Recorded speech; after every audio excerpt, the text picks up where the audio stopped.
Good morning everyone, welcome to Knowledge Account. আমি কুন্তল মাহিন্দার তোমাদের সাথে 6 জানুয়ারি 2023 ডেলি কারেন্ট অ্যাফেয়ার্স নিয়ে ডিসকাস করব উইথ লট অফ স্ট্যাটিক্সিকে। নলেজ অ্যাকাউন্ট অফিসিয়াল অ্যাপে তোমাদের রবিবার একটা 100 মার্কসের WBPSC ক্লার্কশিপের সম্পূর্ণ ফ্রি মক টেস্ট অ্যারেঞ্জ করা হয়েছে। তোমরা যারা যারা এটা দিতে ইন্টারেস্টেড তারা আমাদের এই অ্যাপটা ডাউনলোড করে নিজেদের নাম আর মোবাইল নাম্বার দিয়ে রেজিস্টার করে নিও। এর লিঙ্ক ডেসক্রিপশন বক্সে আছে বা গুগল প্লেতে গিয়ে তোমরা সার্চ করতে পারো নলেজ অ্যাকাউন্ট অফিসিয়াল।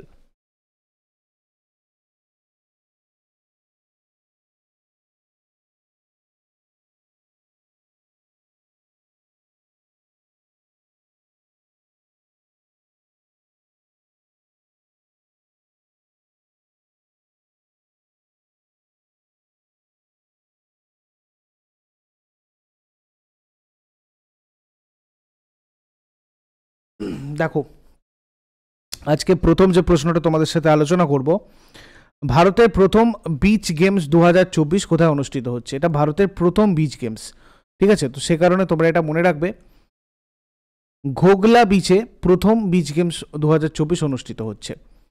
এটা দেশের প্রথম, মানে ভারতের প্রথম বিচ গেমস, যেটা 4 জানুয়ারি থেকে স্টার্ট হয়েছে দিউয়ের ঘোকলা সমুদ্র সৈকতে। এখানে আমাদের যেটা মনে রাখতে হবে সেটা হচ্ছে ঘোকলা সমুদ্র সৈকত, যেটা এটা কোথায় রয়েছে? দিউয়ে রয়েছে, দমন দিউয়ের দিউয়েতে, ঠিক আছে? দিউ, দাদরা এবং নগর হাভেলি, দমন এবং দিউ কেন্দ্রশাসিত অঞ্চলের অংশ এটা। এই অনুষ্ঠানে প্রধান অতিথি ছিলেন আমাদের কেন্দ্রীয় যুব আর ক্রীড়ামন্ত্রী অনুরাগ ঠাকুর। কেন্দ্রীয় যুব আর ক্রীড়ামন্ত্রীকে অনুরাগ ঠাকুর, ইনি উপস্থিত ছিলেন। এই বিচ গেমস 2024টা 4 থেকে 11 জানুয়ারি পর্যন্ত অনুষ্ঠিত হবে। কেমন? এদিকে এই বিচ গেমসে মোট 8টা টিম মানে আয়োজন করেছে, মোট 8টা টোটাল ইভেন্টের আয়োজন করেছে। বিচ গেমস 2014 সমাপনী অনুষ্ঠানটা INS খুকরি মেমোরিয়ালে অনুষ্ঠিত হবে। 20টারও বেশি রাজ্য থেকে 12,000-এরও বেশি অংশগ্রহণকারী এই ইভেন্টে অংশ নিচ্ছেন। 7 দিনব্যাপী ইভেন্টে খেলোয়াড়রা মোট 8টা খেলায় অংশগ্রহণ, মানে 8টা খেলায় প্রতিদ্বন্দ্বিতা করছে আর কি। নেক্সট হচ্ছে প্রারম্ভিক দুর্যোগ সতর্কতার জন্য রাহাত বাণী কেন্দ্র কোন রাজ্যে উদ্বোধন করা হয়েছে? রাহাত বাণী কেন্দ্র এটা একটা তোমার হচ্ছে আর্লি ডিজাস্টার ওয়ার্নিং এর জন্য করা হয়েছে, করছে মানে উত্তরপ্রদেশ করছে এটা, ঠিক আছে? উত্তরপ্রদেশ রাজ্যের মুখ্য সচিব দুর্গা শঙ্কর মিশ্র রাহাত বাণী কেন্দ্র বা RVC উদ্বোধন করেছেন। এটা প্রারম্ভিক দুর্যোগ সতর্কতার জন্য একটা পর্যবেক্ষণ কেন্দ্র। এর উদ্দেশ্য প্রাথমিক দুর্যোগ সতর্কতা প্রদান, পূর্বাভাস প্রদান, সময় মতো ত্রাণ বিতরণ নিশ্চিত করা এবং ক্ষতিগ্রস্তদের ক্ষতিপূরণের সরাসরি সুবিধা হস্তান্তর করা। মানে যখন ডিজাস্টার আসবে, এরকম প্রাথমিক দুর্যোগ আসবে, প্রাকৃতিক দুর্যোগ, তো সেক্ষেত্রে এই জিনিসগুলো করবে আর কি। লখনৌয়ের লালবাগ এলাকায় স্থাপন করা হয়েছে এটা, যেখানে 6 জনের একটা দল এটাতে কাজ করবে। কেমন? আর ডিজাস্টার ম্যানেজমেন্ট অ্যাক্ট এর সাথে সাথে তোমরা মনে রাখবে আমাদের ভারতে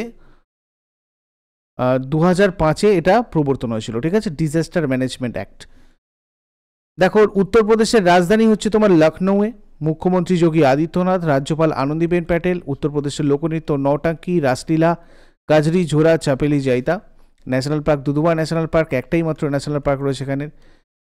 আমাদের মানে দেশের প্রথম মুখ্যমন্ত্রী সুচেতা কৃপালিনী, ইনি কিন্তু এই উত্তরপ্রদেশ রাজ্যেরও প্রথম মানে মুখ্যমন্ত্রী, মহিলা মুখ্যমন্ত্রী। তো এই সুচেতা কৃপালিনী কিন্তু উত্তরপ্রদেশেরই মুখ্যমন্ত্রী হয়েছিলেন। এবং প্রথম যে মহিলা গভর্নর মানে সরোজিনী নাইডু, ইনিও কিন্তু এই উত্তরপ্রদেশেরই প্রথম মহিলা গভর্নর হয়েছিলেন, মানে উত্তরপ্রদেশেরই গভর্নর হয়েছিলেন। আর ভারতের প্রথম night wild life park, night safari park, এটা রিসেন্ট একটা কারেন্ট অ্যাফেয়ার্স, এটা কোথায় রয়েছে? গ্রেটার নয়ডায় রয়েছে। কেমন?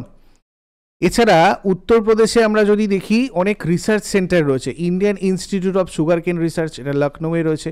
Indian institute of pulse research কানপুরে রয়েছে। ইন্ডিয়ান ভেটেরিনারি রিসার্চ ইনস্টিটিউট, এটা ইজাতনগরে রয়েছে, বেরিলিতে। Indian institute of vegetable research রয়েছে বারাণসীতে। ভারতীয় তৃণভূমি এবং পশু খাদ্য গবেষণা ইনস্টিটিউট রয়েছে কোথায়? ঝাঁসিতে। নেক্সট, কোনটি এশিয়ার বৃহত্তম লোনা জলের হ্রদ?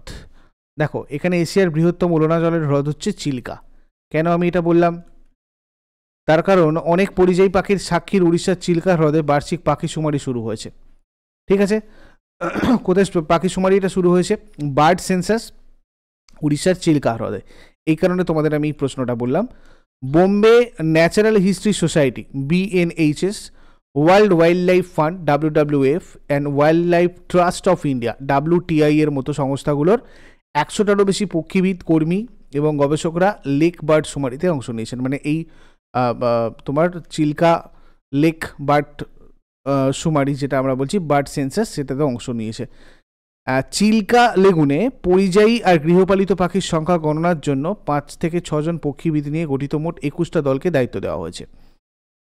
বাদ বাকিগুলো তোমাদের এখানে ইম্পর্টেন্ট না, বাট এগুলো তোমরা জেনে রাখো। চিল্কা এশিয়ার বৃহত্তম লোনা জলের হ্রদ, এটা এশিয়ার বৃহত্তম এবং বিশ্বের দ্বিতীয় বৃহত্তম উপহ্রদ, ঠিক আছে।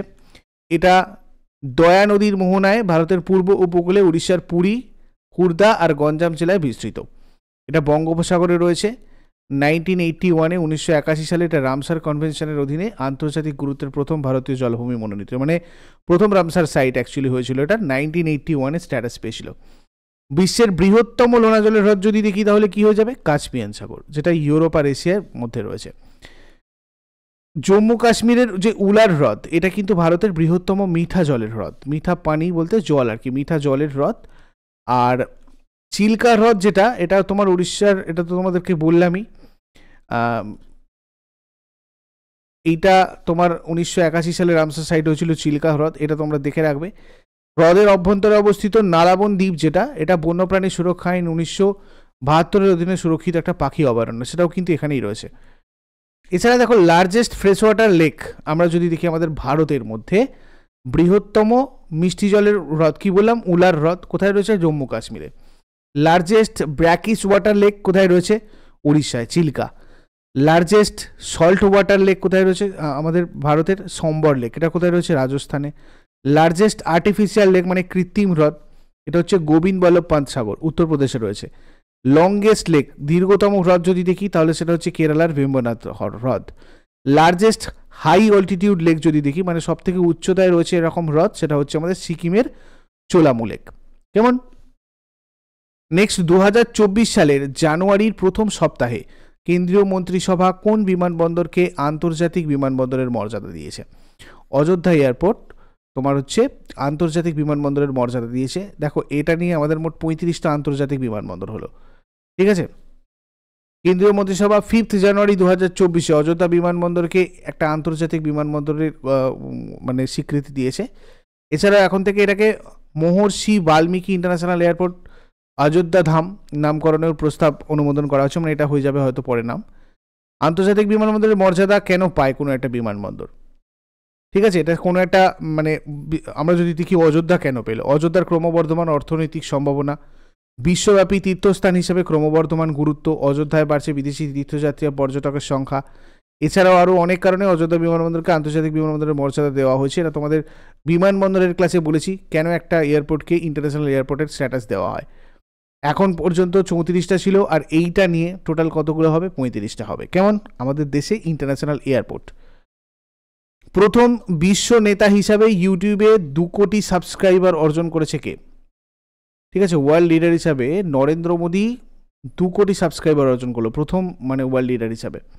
সেকেন্ড র্যাঙ্কিংয়ে রয়েছে আমাদের Jair Bolsonaro, former Brazilian president, 6.4 million subscriber. Third র্যাঙ্কিংয়ে রয়েছে Ukrainian president, 1.1 million subscriber. Fourth র্যাঙ্কিংয়ে United States president Joe Biden, তোমার 7,94,000 সাবস্ক্রাইবার। ISCC প্লাস সার্টিফিকেশন অর্জনকারী প্রথম কোম্পানিকে? এই ISCC প্লাস সার্টিফিকেশন এটা হচ্ছে তোমার প্রথম অর্জন করলো রিলায়েন্স ইন্ডাস্ট্রি। রিলায়েন্স ইন্ডাস্ট্রিজ লিমিটেডের জামনগর রিফাইনারি ISCC প্লাস প্রত্যয়িত রাসায়নিকভাবে পুনর্ব্যবহৃত পলিমার উৎপাদন করার জন্য ভারতের প্রথম শোধনাগার হয়ে উঠেছে। গুজরাট রাজ্যে অবস্থিত রিলায়েন্স ইন্ডাস্ট্রি লিমিটেডের জামনগর শোধনাগার এখন ISCC প্লাস সার্টিফাইড হয়ে গেছে। ISCC প্লাস একটা আন্তর্জাতিক স্বীকৃত সার্টিফিকেশন, তোমরা ফুল ফর্মটা বললে আরও ভালো করে বুঝতে পারবে। International sustainability and carbon certification, এটা একটা ISCC। নেক্সট হচ্ছে সম্প্রতি federation of associations in Indian tourism and hospitality এর চেয়ারপারসন হিসাবে দায়িত্ব গ্রহণ করেছেন কে? Puneet Chhatwal. Federation of associations in India tourism হসপিটালিটির চেয়ারপারসন হিসেবে দায়িত্ব গ্রহণ করেছেন। ফেদের সদস্যের মধ্যে বিভিন্ন জাতীয় পর্যটন সমিতি অন্তর্ভুক্ত করে, যেমন ধরো tour operator, travel agent, hotel transport operator, convention, প্রদর্শনী অপারেটর, রেস্তোরাঁ, পর্যটন আকর্ষণ, এগুলো। হেড অফিসের রয়েছে কোথায়? তোমার নিউ দিল্লিতে। ফুড ডেলিভারি, ক্যাব চালক, রিক্সা চালক প্রভৃতি পেশার সাথে যুক্ত ব্যক্তিদের জন্য 5 লক্ষ টাকা দুর্ঘটনা বিমা লঞ্চ করেছে কি? তেলেঙ্গানা লঞ্চ করলো রিসেন্টলি। এরকম তেলেঙ্গানা রাজ্যের মুখ্যমন্ত্রী রেভান্ত রেড্ডি রাজ্যের গিগ কর্মীদের, গিগ ওয়ার্কার কাদের বলা হয়? যারা এই ধরনের ফুড ডেলিভারি দেয়, ঠিক আছে, এই ধরনের মানে কাজের সাথে জড়িত, তাদেরকে আমরা গিগ কর্মী বলি। খাদ্য সরবরাহের সাথে জড়িত এবং ক্যাব, অটো রিক্সা চালানোর মানে সাথে জড়িত যারা, তারা 5 লক্ষ টাকার দুর্ঘটনা বিমা প্রদান করবে তাদেরকে তেলেঙ্গানা রাজ্য সরকার। এছাড়া এই রাজ্যের গিগ কর্মীদের রাজীব আরোগ্যশ্রী স্কিমের অধীনে 10 লক্ষ টাকার স্বাস্থ্য কভারও প্রদান করবে। অনুমুলা রেবন্ত রেড্ডি তেলেঙ্গানার দ্বিতীয় আর বর্তমান মুখ্যমন্ত্রী হিসেবে দায়িত্বভার গ্রহণ করেছেন। আমরা জানি ভারতীয় জাতীয় কংগ্রেসের দলের সদস্যই নি। আর তেলেঙ্গানা হচ্ছে দক্ষিণ ভারতের একটা রাজ্য। 1947 সাল পর্যন্ত এটা নিজাম শাসিত হায়দ্রাবাদ দেশি রাজ্যের, যেটা মেদক আর ওয়ারাঙ্গল বিভাগের ছিল। ভারত অধিরাজ্যের অন্তর্ভুক্ত হওয়ার পরেও 1948 সাল পর্যন্ত এই অঞ্চল হায়দ্রাবাদ রাজ্যের অন্তর্গত ছিল। পরে এটা ভারতের অন্তর্ভুক্ত হয়। 1956 সালে হায়দ্রাবাদ রাজ্য অবলুপ্ত হয়ে অন্ধ্র রাজ্য আর হায়দ্রাবাদ রাজ্যের তেলেঙ্গানা অঞ্চল যুক্ত হয়ে অন্ধ্রপ্রদেশ রাজ্য কিন্তু গঠিত হয়, প্রথম ভাষার ভিত্তিতে গঠিত রাজ্য। 2014 সালের 2 জুন অন্ধ্রপ্রদেশ পুনর্গঠন আইন অনুযায়ী অন্ধ্রপ্রদেশ রাজ্যের উত্তর পশ্চিমাঞ্চলের 10টা জেলা নিয়েই তেলেঙ্গানা রাজ্য গঠিত হয়, নবনির্মিত আমাদের রাজ্য। রাজ্যপাল তামিলিসাই সৌন্দররাজন রয়েছেন তেলেঙ্গানার। রাজধানী হায়দ্রাবাদ। ন্যাশনাল পার্ক এখানে যেগুলো রয়েছে: Kasu Brahmananda Reddy, Mahavir Harina Vanasthali national park, Mrugavani national park, উৎসব বনালু বাতুকাম্মা, এইসব। চন্দ্রযান 3 মিশনের জন্য চন্দ্র অনুসন্ধানে অগ্রগতির জন্য ইসরো কে সম্প্রতি নিম্নলিখিত কোন মর্যাদাপূর্ণ পুরস্কার দেওয়া হয়েছে? লেইফ এরিকসন লুনার প্রাইজ দেওয়া হয়েছে চন্দ্রযান 3 মিশনের জন্য ইসরোকে। ঠিক আছে, এই চন্দ্র নিয়ে গবেষণার পিছনে অসামান্য অবদানের স্বীকৃতি স্বরূপ কুসাভিক মিউজিয়াম ইসরোকে সম্প্রতি এই লেইফ এরিকসন লুনার প্রাইজটা দিয়েছে। আমরা যদি একটু চন্দ্রযান 3 এর দিকে নজর রাখি, তাহলে দেখো এটা 14 জুলাই 2023 লঞ্চ করা হয়েছিল 2:35 কোথা থেকে লঞ্চ করা হয়েছিল? অন্ধ্রপ্রদেশের শ্রীহরিকোটার সতীশ ধাওয়ান স্পেস সেন্টার থেকে। চন্দ্রযান 3 মিশনের রোভারের নাম ছিল প্রজ্ঞান, ল্যান্ডারের নাম ছিল বিক্রম। চন্দ্রযান 3 এর লঞ্চারের নাম ছিল GSLV MK3। আর চন্দ্রযান 3 মিশনের কস্ট ছিল 615 কোটি টাকা। টোটাল ওয়েট ছিল 3900 কেজি। কোন দেশে ভারতের নতুন রাষ্ট্রদূত হিসেবে নিযুক্ত হয়েছেন সন্তোষ ঝা? শ্রীলঙ্কার নতুন রাষ্ট্রদূত হিসেবে নিযুক্ত হয়েছেন সন্তোষ ঝা। শ্রীলঙ্কার রাজধানী কলম্বো, শ্রী জয়বর্ধনাপুরা কোর্টে।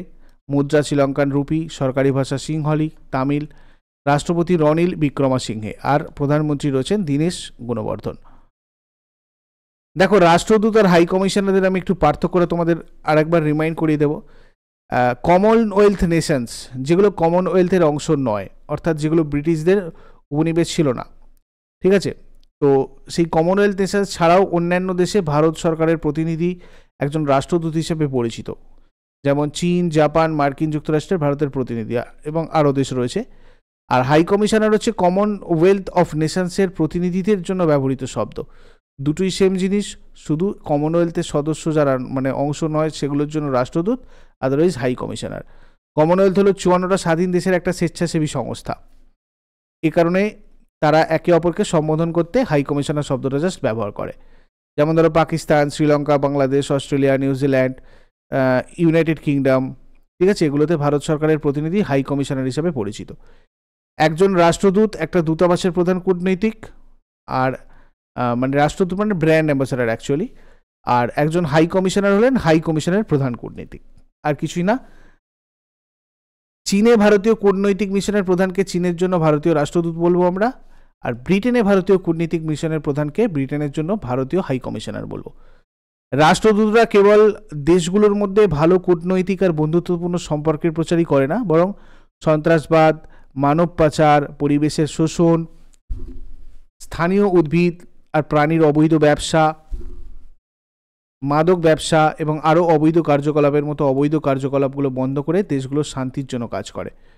ঔপনিবেশিকতার অবসানের পরে একজন হাই কমিশনারকেও দায়িত্ব দেওয়া হয়েছে, যেমনটা মানে সেই সেম জিনিস আর কি, জাস্ট ঔপনিবেশিক মানে যেগুলো ছিল আমাদের উপনিবেশ ছিল যেগুলো, ঠিক আছে, সেই জায়গাগুলো সেই সব দেশগুলোর ক্ষেত্রে এদেরকে হাই কমিশনার বলছি আমরা, ব্র্যান্ড অ্যাম্বাসাডারকে। যেমনটা সেসেলসের প্রাক্তন ক্রাউন কলোনির ক্ষেত্রে, যেখানে শেষ গভর্নর 1975 সালে হাই কমিশনার হয়েছিলেন আর কি। এরপরে আগের দিনের হোমওয়ার্কগুলো সবাই মিলিয়ে নাও। আগের দিনের আমাদের প্রশ্ন কি ছিল? ভারতের কেন্দ্রীয় ব্যাংকের নাম কি? তো এর উত্তর হয়ে যাবে আমাদের কি? আরবিআই। নেক্সট আমরা যদি দেখি কোন গ্রহকে স্বর্গের দেবতা বলা হয়। স্বর্গের দেবতা কোন গ্রহকে বলি আমরা? বৃহস্পতিকে। আর আজকে তোমাদের জন্য প্রশ্ন থাকবে, ভারতের প্রথম জলবিদ্যুৎ কেন্দ্রের নাম কি? শ্রীশৈলম জলবিদ্যুৎ কেন্দ্র কোন নদীর উপর নির্মিত? এগুলো তোমরা শেষকালে আমাকে কমেন্টে জানাও। চট করে আগের দিনেরগুলো কুইক রিভাইজ করে নেব। যারা যারা লাইভে রয়েছে অ্যান্সার করার চেষ্টা করবে। 5 জানুয়ারি 2023 আমাদের প্রশ্ন কি ছিল দেখো, কোন রাজ্য সম্প্রতি আয়ুষ্মান ভারতের অধীনে নগদবিহীন স্বাস্থ্য সুবিধা চালু করেছে? হরিয়ানা।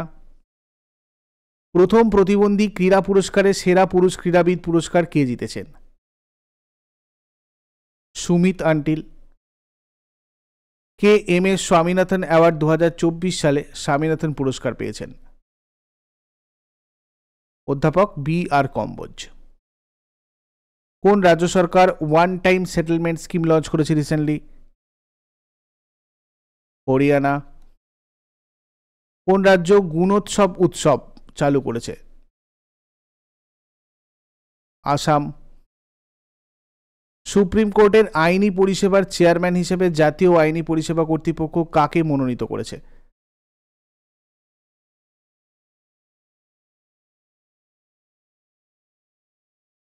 বিচারপতি বি আর Gavai.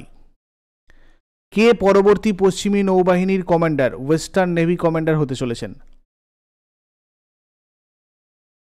Vice admiral S J Singh.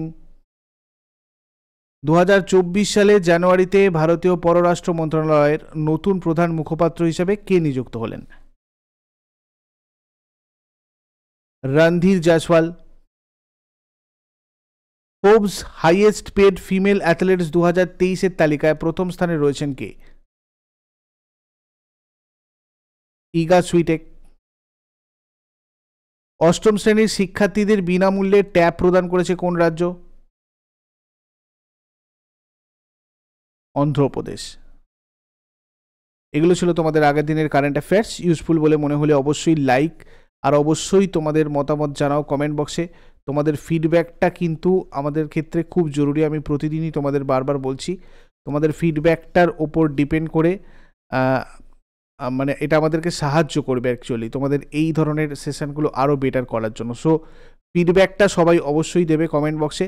আর যারা নতুন রয়েছে, প্রতিদিন সকাল 6টার সময় ডেইলি কারেন্ট অ্যাফেয়ার্সের জন্য নলেজ অ্যাকাউন্টকে সাবস্ক্রাইব করে বেল আইকন প্রেস করে রাখো। Thank you so much. Next ক্লাসে আবার সবার সাথে কথা হচ্ছে। Have a great day.